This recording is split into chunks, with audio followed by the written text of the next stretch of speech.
Hey, good Sunday morning, everyone across West Texas. It is a white Sunday out there. We got that snow falling across a good portion of the Concho Valley and the Big Country. Here in downtown San Angelo, already starting to see some slushy accumulation out there. We saw that rain earlier in the week. Let's talk about how much rain fell in both the Big Country and the Concho Valley. 0.59 inches officially out at Mathis Field so far this week. 0.37 inches up at Abilene Regional Airport. So we both picked up on that needed rainfall. Even though these totals not super high, any drink of water we can get across West Texas is always beneficial. So no longer a tornado warning in effect for Dallas and Tarrant counties, but we still do have a very strong storm pushing right now into downtown Dallas, just to the west of town right now, moving through Irving up towards University Park. Fultondale, Alabama last night. This is just off to the north of Birmingham. Officially, National Weather Service was out at the scene earlier this afternoon. Officially, an EF3 tornado, path length of 9.5 miles, 500 yards was the maximum width. 1 fatality and more than 30 injured. Back here live at the Ben Ficklin Dam in San Angelo near the Red Arroyo. Out on the beach here in Lake Nasworthy. Near the tennis courts in San Angelo at the Knickerbocker boat ramp 1 year and 1 hour ago. Right through this field here, EF3 tornado moved through. Now that water tower at the school fell down, some bleachers were damaged, and then multiple homes along Route 158 just to my left here were destroyed as well. 1 year later, the town has rebuilt. It's been about 45 minutes since we put the thermometer here on the dashboard, and right now the thermometer is currently reading 142 degrees while it is 91 degrees outside. Well, it was a windy Monday across West Texas.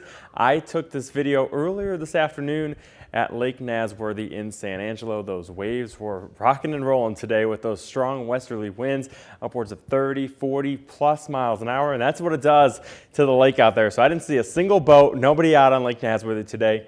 Nobody fishing, and doesn't stay away from the lake pretty much, because those were the conditions earlier this afternoon. There were some birds standing right by the shoreline trying to take in, I guess, a free bath as those waves kicked over the shore there. But it was a rough one out on Lake Nasworthy today, and wind gusts right across the street over at the Weather Service, Mathis Field in San Angelo, 47-mile-an-hour gust earlier today. Abilene, 35 miles an hour. Brady, 32. Coleman, Haskell, Sweetwater right around 30 miles an hour. So no matter where you were across West Texas, we had that sunshine and those strong westerly winds. Good news though, those winds have backed off this evening, keeping most of the precipitation up in the Big Country. We think that's going to be the case, but some models are bringing that snow a little bit further off to the south and southwest, and that impacts San Angelo and locations off to the south. So our official forecast as of Friday night here at Fox West Texas, 3 to 6 inches up in Abilene, Eastland, Comanche. That's the heaviest pocket of some snow. It's going to be a very narrow corridor of the heaviest activities.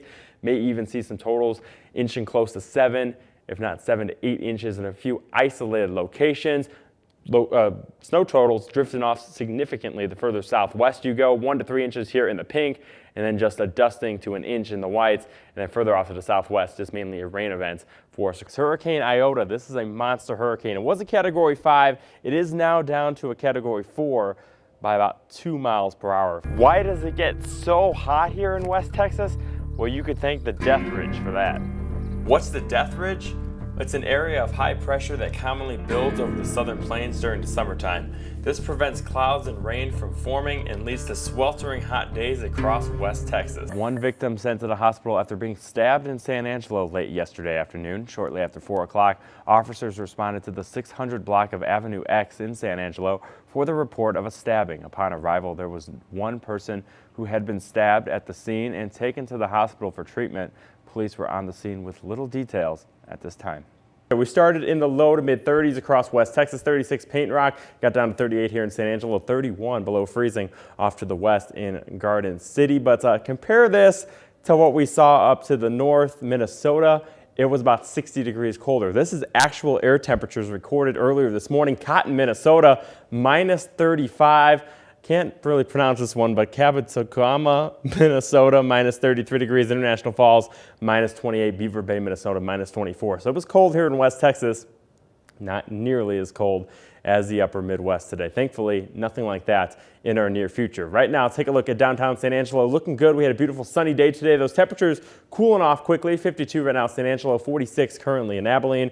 Those winds mainly out of the north, keeping that temperature on the cooler side today. 47 right now in Anson, it's 45 Baird, 45 in Sweetwater, moving on down to the Concho Valley, right about 50 degrees, 53 El Dorado, 53 in Mertzon, sitting right at 50 right now out in Robert Lee. Those winds are out of the north and northeast, 5 to 10 miles an hour, not too bad of a wind, but it is keeping it on the chilly side, and it's going to get cold during the overnight period. Satellite and radar, a few high-level clouds moving on down towards Interstate 10. That's about it, clear as can be. We take you off to the west coast, though. Major storm system moving into California at this hour. Heavy rain ongoing just to the south of the San Francisco Bay Area. Reports of mudslides down by Monterey Bay, destroying about 20 to 25 homes. So they're dealing with the rain further off to the west, or further off to the east, up in the mountains, Lake Tahoe, up towards Phoenix Lake here, dealing with heavy snowfall. They've already seen about 2 to 3 feet in the higher elevations. Take a look at future models showing how much we may see from this point on.